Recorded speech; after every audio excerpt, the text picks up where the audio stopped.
Guys, we've had a lot of people messaging us going, wow, look at you guys and your journey, and they've noticed that we've changed direction because look, we were business owners and we were working hard, and now we've just gone in a different direction and we're really starting to enjoy and explore the spiritual path. And if you're keen on doing this too, in this video we're going to talk about how we did it, how we made the shift, and give you some great tips that'll help to accelerate you on your journey. So stay tuned.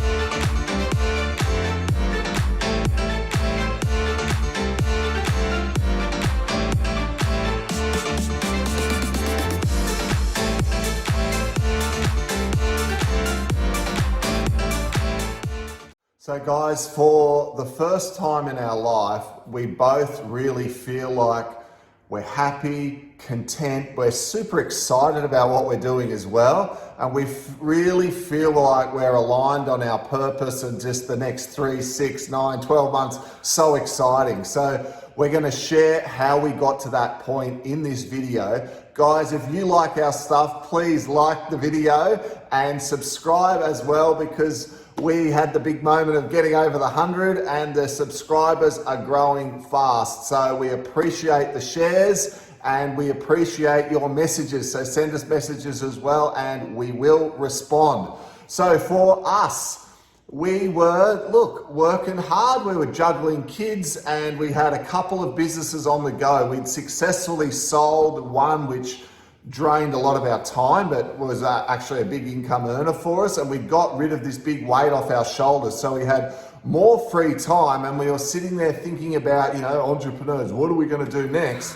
And instead of thinking, oh well, what's going to be the next big thing that we can scale and make all this money, we started observing some people really close to us and how they'd started going down a spiritual path and getting so much fulfillment. And when we discussed it together when we were alone, we realized that if we had 5 times more money, we weren't going to be 5 times happier. So we were thinking, well, what's the purpose of this? And that's sort of how it began, right? Yeah, so we were your average mum and dad running the household, trying to think of ways to make money, and we were looking at the wrong reasons for our life journey. And I guess when we worked out our true purpose and our true mission, we started to find that we actually weren't chasing the wealth. We just knew whatever we did with the purpose and the passion, that would be, fulfilled, and our law of attraction would be abundant and fulfilled. Yeah, well, I think too, there was this searching, guys, and a lot of people that we chat to who are at this point, they're in this searching phase. So searching for us was, should we live in this house or should we move to the other house? Maybe we'll buy another car. Do we get a dog or not get a dog? Where we go on holiday? We were searching for things, and I always make this point. We were searching to change things outside ourselves to try and help us feel better, happy and more content within. And the first thing we needed to get right was to realize that if we went within, it was going to make the biggest change. Okay, you understand that, but how do you go within? I understand if you're there going, well, that all sounds great, but how do you go within? What do you do? We were there, weren't we? Yeah, so what happened in our awakening journey, we awoke last August 2019 when Pete's brother Dan was changing and looking at spiritual awakening stuff, and we were so curious of what that was. So we went in, we spoke to him, and it just sounded like really good. Our hearts jumped forward at that whole journey. So we kicked off with a past life reading, and then from there, in the reading, for me personally, it said I had a lot of frantic energy around me. I was ungrounded. I had a lot of childhood trauma to work through. So the person within me just leaped forward at that opportunity, and I just went, okay, I'm going to work on myself. So I booked 10 mental health sessions with a psychologist and started talking through my childhood trauma. And working on myself and grounding and journaling and doing everything I could possibly. We even started doing a plant food diet. So we dropped coffee, sugar, and that really kickstarted our awakening journey, hey? Yeah, we even had to drop alcohol, and that was a challenge. However, we got there. And guys, that's the granular doing the work. So doing the work is to realize that within us all is damage and expectations and guilts and underlying pleasings, and there's all these subconscious programs that are in us from our childhood that as adults, the law of attraction brings us opportunities into our life for us to be able to clear those out and work through them so we can expand. And each time we clear some negativity away, it gets filled up with positivity. So we expand and we expand and we grow and develop. So for Rox, she had a lot of work to do and going, and man, it's in the trenches. You know, she'd come home from those sessions and she'd be talking about horrible crap that happened in her childhood, all these different feelings of, you know, unloved, unworthy, and like horrible abuse and all these things. Guys, it isn't pretty.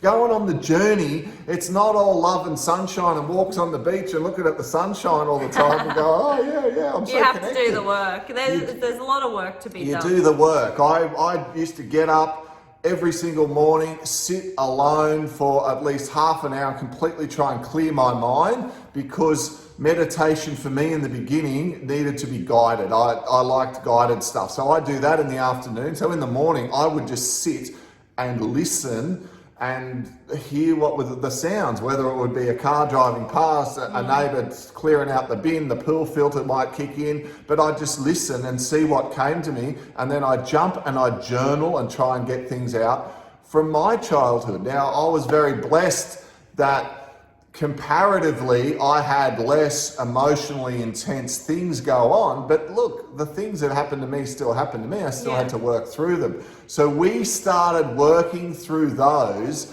but we were prepping ourselves. So the plant diet, going clean, going off alcohol, me learning to, even through a guided meditation, quieten the mind, because I was really like to be busy and distracted, right? I used to get up early, want to go for a surf, or get up early and go out and do things in the garden and get the place looking nice. That's what I like to do. No, it was time to work on myself. But we were building up to a plant retreat that we went on, and that's where things took another turn. Yeah, and so plant medicine in Costa Rica we went to, Arrhythmia.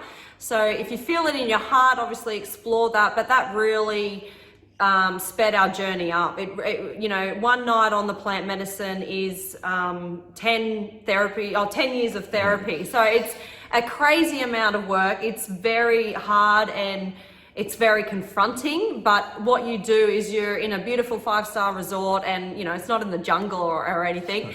And we came back different people. We were super clear on our purpose. We were super clear on our path. We live life in flow now, and happiness and joy. Yes, there's you know, rooted emotions that still come up. You know, your emotional body is like an onion and you're peeling off layers. It's not a quick journey. It's a long journey. It's hard work, but it is very fulfilling, and your heart is just full with love along the journey when you know, you're having the high vibe day. And the purpose of a spiritual awakening is raising your vibration. Firstly, you have to clean the vessel, and the vessel is emotional injuries from your childhood or from past lives that have, you know, come through. So the idea is to clean your vessel, get your vibration up within yourself first, and then you can start moving up through dimensions, 3rd dimension, 4th dimension, 5th dimension and beyond. It's such an exciting journey that we're on, and we're happy and excited for the future, hey? Yeah, that's right. I think, and if I was to even tie that down a little bit, I would say that after we did the plant medicine and went on that whole journey, we still didn't stop working on ourselves. We went along, did some emotional clearing, emotional code work, which was really clearing out where those trapped emotions are actually trapped in your energy field or in your chakras. We then got led through synchronicity to a different energy healer who was able to tap into us energetically and clear things.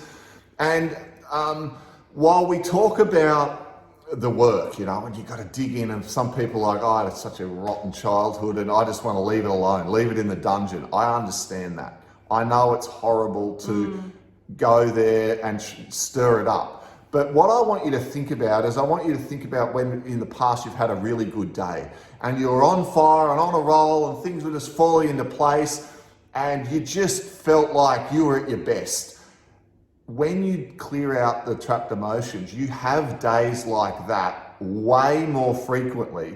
But also imagine if your really good day was twice as good, like more than you could imagine. So you had more enthusiasm, more spontaneity, better connection with your partner, better connection with your kids, you're more present, and the joy of life shines through, guys. That is the challenge and that is the reward that you'll get as you start doing this work. And I guess one of the first things that you can do is do your journal, start meditating. If it's a guided meditation, we're rolling out a course soon. It's a foundation course to teach you how to meditate and silence the mind and some really good techniques. So hopefully you can learn from that once that's available. And just remember, guys, the universe rewards bravery. So just remember that in your heart. And we wish you all the best on the journey. Yeah, reach out to us. If you have questions, I will happily answer any questions you have on where you're at, what you'd like to do next, because we want to see you guys be the best versions of yourself. Bye. Bye.